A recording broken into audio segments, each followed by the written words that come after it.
तो 12th class, अब हम एक नया चैप्टर शुरू कर रहे हैं, वैद्युत विभव। ये आपकी फर्स्ट बुक के फर्स्ट यूनिट का 3rd चैप्टर है।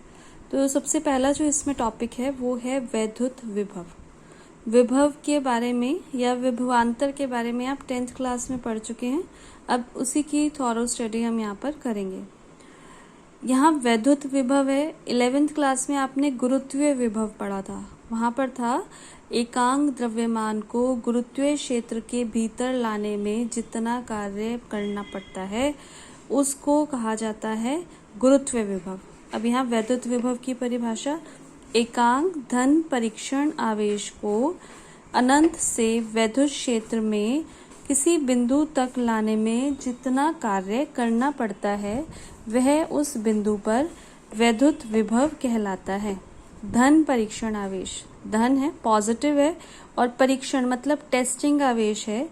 परीक्षण आवेश का मतलब ये होता है कि ये इतना छोटा, इतना सूक्ष्म होता है कि इसके कारण वैद्युत क्षेत्र में कोई परिवर्तन नहीं होता, इसीलिए यहाँ पर धन परीक्षण आवेश लिया जा रहा है। तो V = W/Q0।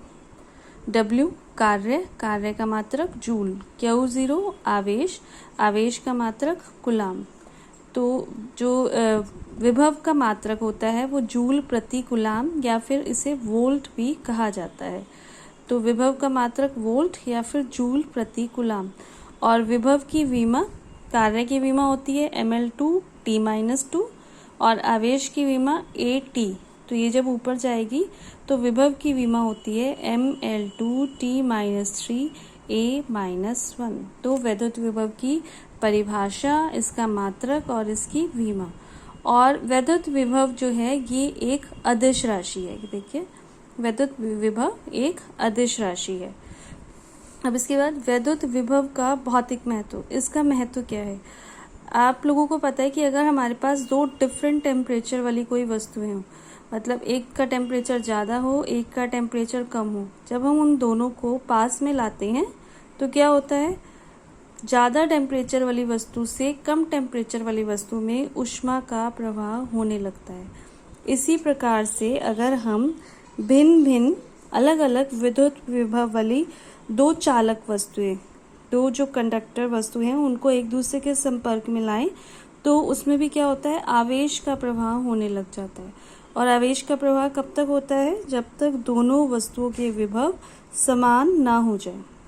अगर पॉजिटिव आवेश है तो पॉजिटिव आवेश जो है वो हमेशा ऊंचे विभव से नीचे विभव की ओर प्रवाहित होता है, और जो नेगेटिव आवेश होता है वो हमेशा नीचे विभव से ऊंचे विभव की ओर प्रवाहित होता है। अगर हम दो चालक वस्तुओं को संपर्क में लाएं, चालक वस्तु मतलब जिसमें से करंट पास आउट हो सकता है, तो उसमें जो इलेक्ट्रॉनों का प्रवाह होता है, इलेक्ट्रॉन मतलब ऋण आवेशित जो होते हैं, तो वो हमेशा किस तरफ से किस तरफ होगा, नीचे विभव से ऊंचे विभव की ओर, जब तक दोनों वस्तुओं के विभव एक समान ना हो जाए। नेक्स्ट टॉपिक है पृथ्वी विभव के निर्देश के रूप में।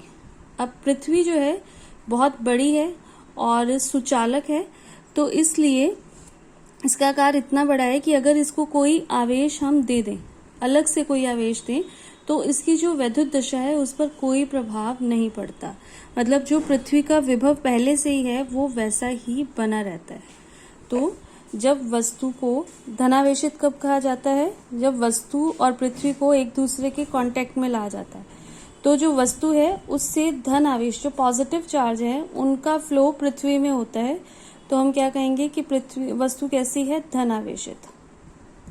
और वस्तु को ऋण आवेशित कब कहा जाता है? जब पॉजिटिव चार्ज का प्रवाह जो है पृथ्वी से वस्तु में होता है।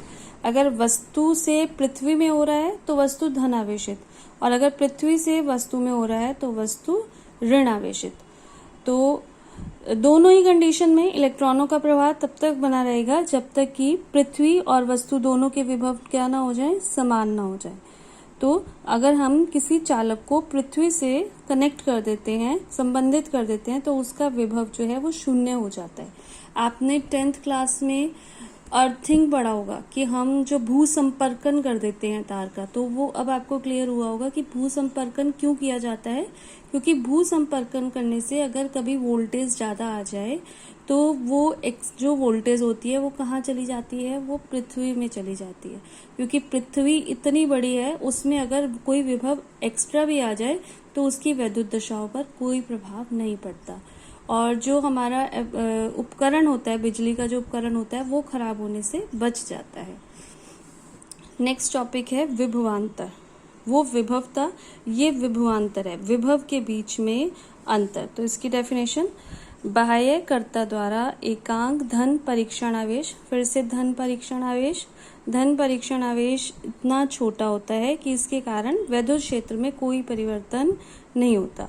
तो एकांक धन परीक्षण आवेश को वैद्युत क्षेत्र में एक बिंदु से दूसरे बिंदु तक लाने में, जो वैद्युत विभव की परिभाषा है वहां पर था अनंत से वैद्युत क्षेत्र के भीतर लाने में, यहाँ पर क्या है, वैद्युत क्षेत्र में एक बिंदु से दूसरे बिंदु तक ले जाने में किए गए कार्य को उन दोनों बिंदुओं के बीच में विभवांतर कहा जाता है।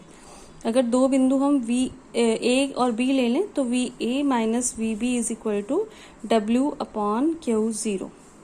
यहाँ से अगर आपसे 1 वोल्ट की परिभाषा पूछी जाए तो एक के लिए क्या किया जाता है, अगर W बराबर 1 जूल हो जाए और Q is equal to 1 coulomb हो जाए, तो इसकी परिभाषा क्या होगी, यदि वैद्युत क्षेत्र में किसी परीक्षण आवेश को एक बिंदु से दूसरे बिंदु तक ले जाने में 1 जूल प्रति कूलाम कार्य किया जाता है, तो उनके बीच में जो विभवांतर होगा वो कितना होगा, 1 volt. VA minus V infinitive, यहाँ अगर हम अनंत पर बोलें कि बिंदु B जो है वो अनंत पर है, तो VA minus V infinitive is equal to W/Q0।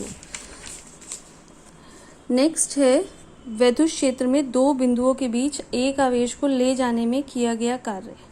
हमें फॉर्मूला पता है, VA minus VB is equal to W/Q0। तो कार्य निकालना है तो W बराबर Q0 into VA minus VB, W is equal to Q। अगर हम धन परीक्षण आवेश की जगह सिर्फ आवेश ले लें, और VA माइनस VB जो है वो विभवांतर है, विभव के बीच में अंतर, इट मीन्स डेल्टा V, तो Q इंटू डेल्टा V। अगर Q कूलाम और डेल्टा V जो है वो वोल्ट में है तो W का मान जूल में होता है।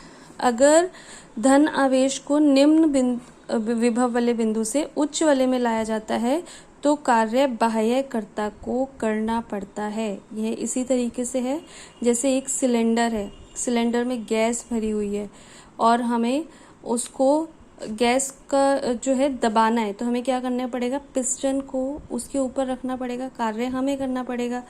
और अगर धन आवेश को उच्च विभव वाले बिंदु से निम्न विभव वाले बिंदु तक ले जाया जाता है, वहां था निम्न से उच्च, तो कार्य बाह्यकर्ता को करना पड़ता है। और अगर उच्च से निम्न तक लेके आना है तो कार्य प्राप्त होता है। जैसे अगर हम पिस्टन हटा दें किसी सिलेंडर के ऊपर से तो गैस एक्सपेंड होगी, तो वहां पर कार्य प्राप्त होता है। तो क्योंकि गति करने के लिए स्वतंत्र हैं जो कण हैं, तो वहां पर गतिज ऊर्जा होगी, गतिज ऊर्जा इज इक्वल टू W जो है, ये कार्य जो है ये किस में कन्वर्ट होगा, गतिज ऊर्जा में। K is equal to Q into delta V, और K गतिज ऊर्जा का जो फॉर्मूला होता है half mv² is equal to Q into delta V। तो यहाँ से जो वेग V का मान आएगा √2Q delta V upon m। Next electron volt, इसकी भी सिर्फ आपको परिभाषा करनी है। एक इलेक्ट्रॉन वोल्ट वह गतिज ऊर्जा है जो कोई इलेक्ट्रॉन 1 वोल्ट विभवांतर द्वारा त्वरित होने पर अर्जित करता है, और 1 इलेक्ट्रॉन वोल्ट बराबर 1.6 इंटू 10⁻⁻19 जूल। ये जो रिलेशन है ये आपका न्यूमेरिकल में यूज हो सकता है, ये एग्जाम में नहीं पूछी जाती है इलेक्ट्रॉन वोल्ट की परिभाषा। अब इसके बाद डेरिवेशंस हैं। वैद्युत बिंदु आवेश के कारण किसी बिंदु पर वैद्युत विभव, ये मैं आपको अपनी नेक्स्ट वीडियो में बताऊंगी।